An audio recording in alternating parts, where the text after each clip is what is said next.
میں نے کہا کہ جوان یہ ذرا سوچو، علم افضل ہے یا غازی عباس؟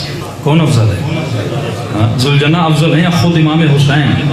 امام حسین افضل ہے۔ تو جو شبیہ حسین کی ہوگی وہ شبیہ بھی بہت اچھی اور بہترین شبیہ ہوگی، اور بہترین شبیہ حسین شبیہ کردار حسین ہے۔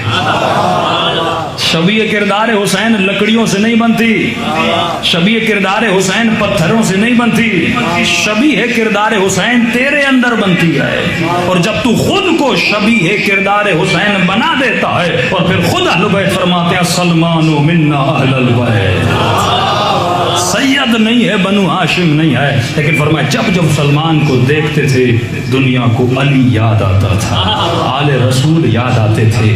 نظریے والے اور تھے، نظریے پہ عمل کرنے والے اور تھے، جن کا نظریہ تھا انہوں نے 20,000 خط لکھے تھے، اور جو نظریے پہ عمل کرتا تھا اس کو حسین نے خط لکھا تھا۔ کچھ وہ ہیں جو اس کو دیکھنے کے لیے ترستے ہیں، اور مولا فرماتے ہیں کچھ وہ ہیں جن کو دیکھنے کے لیے ہم انتظار کرتے ہیں کہ اس مومن کو کب ہم اپنے پاس بلائیں گے۔ تو عزیز جب مولا کا ظہور ہوگا نا، ایک لشکر وہ ہوگا جو امام کی طرف جائے گا، لیکن کچھ وہ ہوں گے جن کو امام خود بلائیں گے۔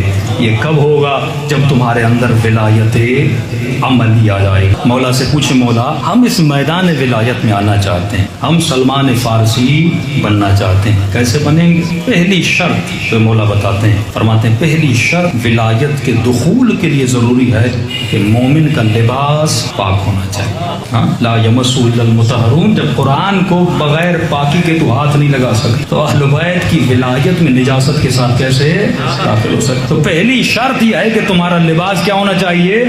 پاک ہونا چاہیے۔ نجس لباس کے ساتھ جتنی نمازیں پڑھو گے نمازیں باطل ہیں۔ پاک لباس کے ساتھ حسین کی مجلس میں آؤ گے، مجلس بھی قبول ہے، یہ ذکر بھی قبول ہے، لیکن اگر نجس لباس لے کر آئے تو تمہاری عبادت قبول نہیں ہے۔ اور جتنے مسائل ہوتے ہیں بچوں کے بچیوں کے غیبات کے اثرات کے، یہ نجاست کی وجہ سے۔ فرمایا جس طرح مکھیاں گندگی پہ بیٹھتی ہیں اس طرح شیاطین اجنہ نجاسات پہ بیٹھتے ہیں۔ اگر تم نے بچے کو سکھایا نہیں پاکیزگی کا درس، لہٰذا یہ کیا ہو جائے گا؟ شیاطین اس کے قریب ہوں گے، لیکن اگر پاک و پاکیزہ رہے گا تو اللہ کے ملائک اس کے قریب ہو جائیں گے۔ کسی خاتون نے فون کیا مولانا کیا جو چھوٹا بچہ ہوتا ہے اس کی نجاست جو ہے وہ پاک ہے یا نجس ہے؟ میں نے کہا نجس ہے۔ یہ ہمارے مسلمان بھائیوں کے پاس ہے کہ بچہ جب تک دودھ پیے تو پاک ہے، ہمارے یہاں نہیں ہے۔ یہ مکتب پاکوں کا مکتب ہے، یعنی یہ بھی شرف اہل بیت ہے کہ امام جعفر صادق کو ماننے کے نتیجے میں تجھے ایک فائدہ یہ ملا کہ امام کی امامت نے تجھے نجاست سے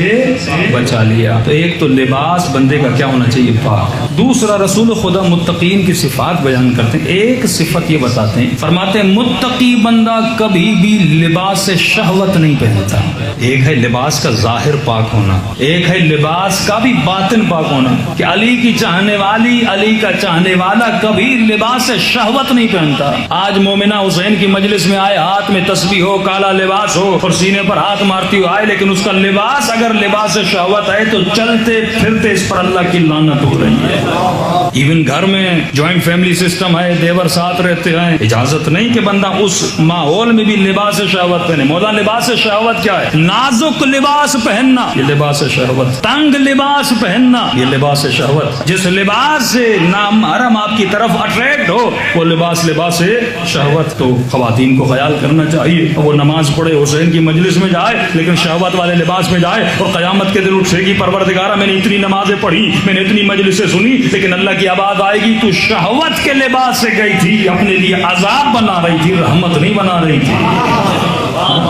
اور صرف عورتوں کے لیے نہیں، مردوں کے لیے بھی ضروری ہے کہ وہ لباس شہوت نہ پہنے۔ کہ آج کل پھٹی ہوئی پینٹوں کا جو رواج، یہ لباس شہوت ہے۔ بندہ اپنا جسم دکھا رہے، لباس شہوت ہے۔ یہ اوریانی بے حیائی لباس شہوت ہے۔ وہ اسی طرح معاشرے میں لباس شہوت کو، ضروری نہیں کہ شہوت نظر آنے والی ہو، ہر وہ چیز جو بندے کو اٹریکٹ کرے۔ ہاں آج کل یونیورسٹیز میں پھٹی ہوئی پینٹیں اور جن سے نوجوان پہن رہے ہیں، یہ لباس شہوت ہے۔ یہ جو انگریزوں کا لباس آپ پہنتے، پینٹ شرٹ، حرام نہیں ہے، لیکن کبھی کبھی یہ لباس سے شہوت ہوتا ہے کہ بندہ چھوٹی شرٹ پہنتا ہے، پیچھے والا نمازی پریشان ہوتا ہے جب وہ سجدے میں جاتا ہے، پوری پیٹھ نظر آ رہی ہوتی ہے۔ بھائی تو اللہ کے حضور میں آیا، ادب کے ساتھ، آپ بے حیائی کے ساتھ نہ یہ خیال کر جب سجدے میں جا رہے قمیص بڑی ہونی چاہیے، بندہ سجدے میں جاتا ہے تو حیا ہونا چاہیے، حیا نہیں تو ادب نہیں، ادب نہیں تو تقوی نہیں، تقوی نہیں تو دل مردہ ہو جاتا ہے، اور مردہ دلوں پہ کبھی حسین کی باتوں کا اثر نہیں ہوتا۔ شکر خدا کریں کہ اللہ نے پاکستانیوں کو بہترین لباس دیا ہے۔ ایران کے پاس بھی یہ نعمت نہیں ہے جو آپ کے پاس ہے، ان کے ریڈی میڈ کپڑے سلے ہوئے آتے ہیں، اب ریڈی میڈ کپڑا مطلب کمپنی جیسا بنائے بندہ ویسا خریدے، لیکن آپ کے یہاں درزیوں کی نعمت ہے، کپڑا خود خریدتے ہو، اپنی مرضی سے سلواتے ہو، یہ نعمت پروردگار عالم ہے۔ تو فرمایا لباس پاک بھی ہونا چاہیے اور لباس شہوت بھی نہیں ہونا چاہیے۔ دوسرا فرمایا انسان کا بدن بھی پاک ہونا